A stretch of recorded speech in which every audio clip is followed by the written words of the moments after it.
महायुतीच्या या अधिकृत उमेदवार सुलभाताई खोडके यांच्या प्रचार कार्यालयाच्या उद्घाटना प्रसंगी आणि या ठिकाणी सभेच्या मंचावर उपस्थित आमचे मार्गदर्शक संजीव खोडके, आमच्या किरणताई महले ज्यांचं आपण सुंदर भाषण ऐकलं, असे आमचे भारतीय जनता पार्टीचे प्रखर वक्ते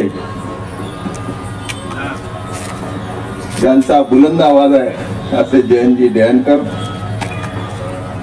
आमचा छोटा बंधू ऋषिकेश देशमुख, प्रशांत भाऊ डवरे, वंदनाताई मडगे, चेतन भाऊ पवार, धीरजजी बारबुदे, छोटू वानखडे, रीताताई, धनराजजी चक्रे, जयश्रीताई, उपस्थित सगळे बंधू आणि भगिनी,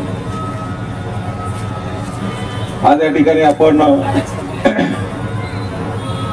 थोडं सुंदर भाषण ऐकल्यानंतर मला असं वाटत नाही की आम्ही लोकांनी भाषण करावं म्हणून, कारण त्याने रीतसर सगळे मुद्दे या ठिकाणी मांडले. म्हणजे आम्ही नेहमी सांगत असतो जयंतराव की तुमचं भाषण झालं की आम्हाला डबेच पकडायला लागतात. लवकर समजलं. आज या ठिकाणी भारतीय जनता पार्टी महायुतीचे उमेदवार सुलभाताई खोडके यांना विजयी करण्यासाठी आपण या ठिकाणी सगळेजण बसलोय. या महाराष्ट्रामध्ये खूप लोकांना वेगवेगळे विचार समोर आलेत की महायुती का झाली, कशा करता झाली. या ठिकाणी भारतीय जनता पार्टीची सीट होती, मग युतीची सीट म्हणून राष्ट्रवादीला दिली, सुलभाताईला का दिली. तुम्हाला एक सांगतो की याच्यामध्ये फार एक महत्वाचं आहे की महाराष्ट्रामध्ये महायुती राहणं अत्यंत गरजेचं आहे. ज्या पद्धतीने आपण विकास पाहतो तो विकास जर कायम ठेवायचा असेल, महिलांपर्यंत, महिलांच्या सगळ्या शेवटच्या माणसापर्यंत जर विकास पोहोचवायचा असेल तर महायुतीची अत्यंत आवश्यकता आहे. आज या ठिकाणी अजितदादा पवार असो, देवेंद्र फडणवीस साहेब असो की एकनाथजी शिंदे असो, या महाराष्ट्रात जो विकास चाललेला आहे तो मोठ्या प्रमाणात चांगल्या पद्धतीने या ठिकाणी आपण करतोय. आज सुलभाताईने जवळपास 5 वर्षाच्या काळामध्ये 2.5 वर्षाचं काम करण्याची त्यांना संधी मिळाली. पण या अमरावती जिल्ह्यामध्ये जर पाहिलं तर जवळपास 5,000 कोटीपेक्षा जास्त कामं केली. त्या विहंगी परिसरामध्ये जर पाहिलं तर 45,000 कोटीपेक्षा जास्त कामं केली. 30-35 हजार कोटी रुपयाची कामं, 30-35 कोटी रुपयाची कामं मी सुद्धा टाकली. आज विहंगी परिसरामध्ये जर आपण जिथे पाय ठेवला त्या ठिकाणी साधारणतः आपल्याला डेव्हलपमेंट तुम्हाला दिसतंय. मला असं वाटतं की महिलांचं नेतृत्व करणारी सुलभाताई खोडके आहे आणि महिलांचं नेतृत्व करायसाठी आपल्याला एक सक्षम महिला पाहिजे. ती सक्षम महिला आपल्या सुलभाताई खोडकेच्या माध्यमातून आपण या ठिकाणी पाहिजे. आपण 20 तारखेला सकाळी 7 वाजेला उठून पहिल्यांदा जाऊन वोटिंग केलं पाहिजे. कोणत्याही स्वयंपाकाच्या भानगडीत न पडता, नाहीतर नवरी लोक सांगतात, काही लोकांचा वेगळा विचार आहे, पहिले स्वयंपाक नाही तर मग नाश्ता पाणी, पण पहिल्यांदा आपल्याला सुलभाताई खोडकेंना विजयी करण्यासाठी आपण त्या ठिकाणी गेलं पाहिजे आणि घड्याळवरती चिन्ह दाबलं पाहिजे. आता घड्याळ म्हणजे काय हा फार महत्वाचा विषय या ठिकाणी मांडला जातो. बऱ्याच ठिकाणी लोक सांगतात, काही लोकांना हिंदूचा पुडका आला आहे. कुठून आले आम्हाला माहित नाही, हिंदूचा मोठा पुडका आलाय. मला समजत नाही की या ठिकाणी जे उमेदवार बसले आहेत किंवा या ठिकाणी आम्ही बसलो, आम्ही का पाकिस्तानातून आलो का? आम्ही सुद्धा हिंदू आहे हे सुद्धा सांगण्याची जबाबदारी तुम्ही स्वतः घेतली पाहिजे. तर ज्या प्रमाणात आम्ही या ठिकाणी काम करतोय, आपण हिंदुत्वावरती काम करतो, आपण सर्व जाती घेऊन आपण काम करतोय, जाती भेद म्हणून आम्ही काम करत नाही. भारतीय जनता पार्टीमध्ये मी जवळपास 14 ते 15 वर्षापासून काम करतोय. ही हिंदुत्ववादी पार्टी जरी असली तर जातीमध्ये वाटणारी पार्टी नाही. प्रामुख्याने मी या ठिकाणी सांगतोय की आज आपण गेल्या 1 महिन्याच्या काळामध्ये पाहतोय हिंदुत्व चेहऱ्यावरून समोर येतोय आणि सांगतोय की हिंदू एकत्र आले पाहिजे. मला हे म्हणायचं आहे की आम्ही पाकिस्तानचे आहेत का? आम्ही हिंदुस्थानातलेच आहेत ना. आपण इथं बसलेले सगळे हिंदूच आहोत. या देशात राहणारा प्रत्येक व्यक्ती हिंदू आहे आणि हिंदूचा विचार करणारे सुद्धा आम्ही लोक आहे, आपण लोक आहे. अरे आपल्या मार्गदर्शनात हा देश चालतोय, आपल्या मार्गदर्शनात महाराष्ट्र चालतोय. कोणाला आम्हाला शिकवायची गरज नाही, प्रामुख्याने या ठिकाणी सांगतोय. सुलभाताई ज्या पद्धतीने प्रत्येकासमोर उभ्या राहून प्रत्येक महिलाचं कामाचं निरसन करतात आणि त्यांना जे प्रतिसाद देतात, या ठिकाणी एवढी सक्षम महिला या ठिकाणी नाही आहे. जयंतरांनी मांडलं, लोकसभेचा वेळ वेगळा होता, लोकसभेचा वेळ वेगळा होता, पण या ठिकाणी विधानसभेचा वेळ वेगळा आहे. या ठिकाणी आपला व्यक्ती पाहिजे, आपल्या काम करणारा पाहिजे, आपल्याला ओळखणारा पाहिजे. काम धाम चमक धमकवाला नाही चालत. या ठिकाणी आपला व्यक्ती पाहिजे, आपल्याला विचाराचा व्यक्ती पाहिजे आणि आपलं काम करणारा व्यक्ती पाहिजे. या अनुषंगाने या ठिकाणी आपण काम केलं पाहिजे. आज या ठिकाणी आपण पाहताय की जवळपास काही लोक फार मोठ्या प्रमाणात वेगळा प्रचार करताय की विमानतळ आम्ही आणलं. काही लोक सांगतात की आम्ही इथे मेडिकल कॉलेज आणलं, MIDC आम्ही आणली.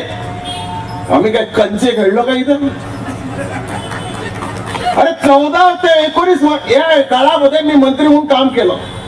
संजीव भाऊला मी यासाठी मानतो की मी तेव्हा 2012 मध्ये आमदारकी विधान परिषद लढ्यासाठी जेव्हा समोर आलो तर संजीव भाऊने मला 35 मतं दिले. तेव्हा मला 205 मतं भेटले. तेव्हा मी विजयी झालो. माझ्यासमोर दिग्गज लोक होते, पैसेवाली लोक होते, मोठी लोक होती, परंतु संजीव भाऊने मला शब्द दिला की प्रवीण तुला मी आमदार बनवल्याशिवाय राहणार नाही. तर त्यांनी मला ती पूर्ण शब्द पाळला आणि आज माझी वेळ आहे. तर सुलभाताईला मदत करण्याचं माझं काम आहे. त्या अनुषंगाने मी तुम्हाला सांगतो, मी परतफेड करण्यासाठी संजीव भाऊ मी ताकदनिशी या ठिकाणी उभा आहे. मला माहित आहे की आपली ताकद, आमची ताकद, भारतीय जनता पार्टी ताकद, शिवसेनेची ताकद एकत्र जर केली तर तुम्हाला सांगतो आम्हाला कोणीही सुलभाताईला थांबवू शकत नाही, याची खात्री मला आहे. आपल्याला नेता कसा पाहिजे? आपल्याला समजून घेणारा नेता पाहिजे, आपला विचार समजून घेणारा पाहिजे, आपलं काम करणारा पाहिजे. आमच्या या ठिकाणी किरणताई गेल्या, किरणताई सांगितलं की किती वाजता यायचं, किती वाजता जायचं. घड्याळ पाहून काही कोणी बिमार थोडी पडतंय. आणि सगळ्यात महत्वाचं एक तुम्हाला सांगतो की जर आपण आजारी पडलो, दवाखान्यात नाही काम पडलं तर पहिले आपल्या आजूबाजूचे लोक येतात. दिल्ली मुंबईचा माणूस येत नाही, फॉरेनचे लोक येत नाही, पिक्चरचे सेलिब्रिटी येत नाही. आपल्याला आपल्या समाजाचा, आपल्या जातीचा, आपल्या समाजाचा, आपल्या विचाराचा ही व्यक्ती येतं. समाजाचा म्हणजे हिंदू समाजाचा आपल्या असणारा व्यक्ती, आपल्या सोबतचा राहणारा व्यक्ती, याला मी समाज म्हणून ट्रीट करतो. याचा कदाचित मला वाटतं उद्या सुद्धा दुसरा सुद्धा निघू शकतं. आज या ठिकाणी आपण काम करत असताना आम्ही बऱ्याच गोष्टी पाहिल्या. या ठिकाणी कॉन्क्रीटचा रस्ता आहे, हा सुंदर रस्ता आहे, संजीव भाऊनी केला, सुलभाताईंनी या ठिकाणी केला. आपण कॉन्क्रीट रस्ता आम्ही कठोर रोडचा पाहतो. जवळपास 14 ते 19 या काळामध्ये 25,000 कोटी रुपयाची कामं केली. अरे मला सांगा, मी तर एक आमदार म्हणून नवीन आलो होतो या ठिकाणी, पण मार्गदर्शन जेव्हा आम्ही घेतलं ते सुलभाताई किंवा आम्ही संजीव भाऊच्या मार्गदर्शनामध्ये एवढी मोठी कामं करू शकलो. मला असं वाटतं की आपण सुद्धा ही गोष्ट लक्षात घेतली पाहिजे की येणाऱ्या 20 तारखेला कुठल्याही परिस्थितीमध्ये सगळी कामं धंदे सोडून आपण पहिल्यांदा, काही लोक या ठिकाणी भाजपच्या विचाराची बसले आहेत. काही लोक म्हणतील की आम्ही गेलो तिथे आणि आम्हाला भाजपचं कमळ दिसलं नाही. अरे भाजपचं कमळ म्हणजे घड्याळ आहे हे सुद्धा आपण समजून घेतलं पाहिजे. कारण देवेंद्र फडणवीस साहेब या देशाचे प्रधानमंत्री नरेंद्रभाई मोदी यांनी ठरवून ठेवलं, येथे महायुती आपण स्थापन केलेली आहे. ज्या ठिकाणी भारतीय जनता पार्टी आहे त्या ठिकाणी राष्ट्रवादीने मदत केली, ज्या ठिकाणी राष्ट्रवादी समोर आहे त्या ठिकाणी भारतीय जनता पार्टीने मदत केली, ज्या ठिकाणी दोन्ही कमजोर आहे त्या ठिकाणी शिवसेनेने मदत केली. यासाठी आमची महायुती आहे. आम्ही एकमेकाला धरून या ठिकाणी काम करतोय. कोणाच्या मनामध्ये संकोच ठेवण्यासारखं काही नाही. आपण सगळ्यांनी ताकदनिशी काम केलं पाहिजे. मला असं वाटतं की येणाऱ्या काळामध्ये आपण या ठिकाणी मांडत असताना सांगितलं की बरेच विद्यार्थ्यांना कामं मिळत नाही, विद्यार्थ्यांना शिक्षणाचा काही प्रॉब्लेम्स आहे, विद्यार्थ्यांना नोकऱ्या मिळत नाही. आम्ही मनातल्या काळामध्ये एक नवीन मोठा एक तयार केलाय, शेड्यूल तयार केलाय. मला वाटतं आपले संजीव आपल्या भाषणात सांगतील की या ठिकाणी आपण मोठ्या प्रमाणामध्ये साधारणतः 20,000 मुलांना पहिल्यांदा IT पार्क मध्ये काम मिळेल असे IT पार्कची योजना आपण अमरावतीमध्ये आणतो. कारण आता सध्याची परिस्थिती बदलली आहे. इथे बसलेल्या अर्ध्या लोकांचे साधारणतः पुणे, मुंबई, बेंगलोर, हैदराबाद मध्ये मुलं आहेत. माय बापाकडे कोणी लक्ष देणार नाही. म्हणून आम्ही एक ते ठरवलं की या ठिकाणी अमरावती शहरामध्ये एक चांगला IT पार्क झाला पाहिजे की मिनिमम ज्या दिवशी चालू होईल त्या दिवशी 20,000 विद्यार्थ्यांना त्या ठिकाणी IT पार्क मध्ये काम मिळालं पाहिजे. आणि त्यासाठी TCS ची सुद्धा आमचं बोलणं झालंय. म्हणजे या ठिकाणी चांगली कंपनी सुरुवात झाली, म्हणजे सगळ्या कंपन्या या ठिकाणी येतील, ते सुद्धा आम्ही या ठिकाणी केलेलं आहे. आपण जर पाहिलं महत्वाचा एक मुद्दा तुम्हाला सांगतो. या ठिकाणी मी मंत्री असताना आमचे देवेंद्र साहेब मुख्यमंत्री होते, पण जे काम मी करू शकलो नाही, मोर्शीवरनं जे पाणी आणायचं काम होतं, 900 कोटी रुपयाचं काम होतं, ते मी अनेकदा त्याला फॉलोअप घेतला, पण मी करू शकलो नाही. ते संजय खोडके आणि सुलभाताई खोडकेंनी ते एक 2-3 महिन्यात काम केलं. मी त्याचं सुद्धा मी मनापासून अभिनंदन करतो, कारण मी मंत्री असताना करू शकलो नाही. ते आज 900 कोटी रुपये एका ठिकाणी द्यायचं असलं तर कोणती सरकार जवळपास हालत राहते.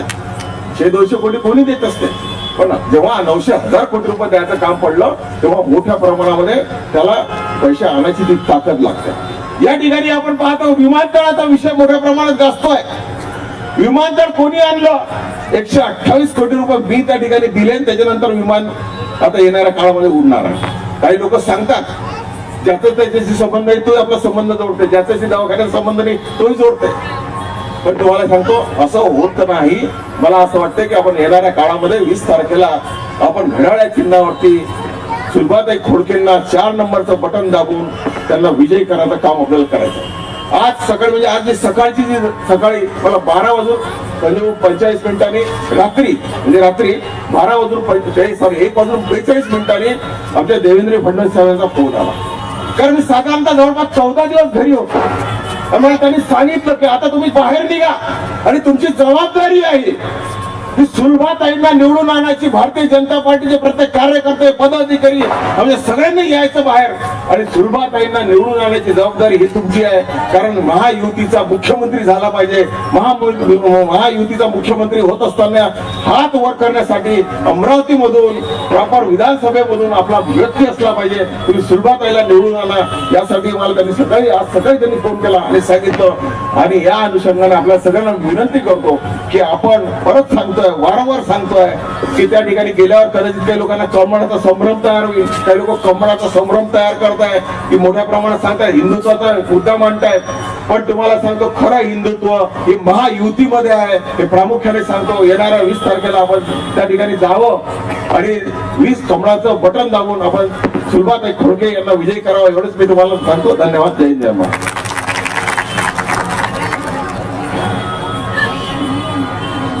धन्यवाद.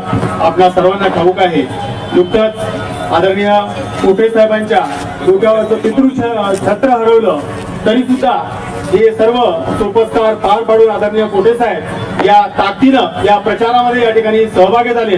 निश्चितच ताईंचा विजय हा खऱ्या अर्थाने स्वर्गीय रामचंद्रजी पोटे पाटील यांना ही श्रद्धांजली असेल असंच भाऊंच्या वक्तव्यातून या ठिकाणी जाणवते. मी आपल्या सर्वांचा अधिक वेळ न घेता या ठिकाणी उपस्थित असलेले राष्ट्रवादी काँग्रेस पार्टीचे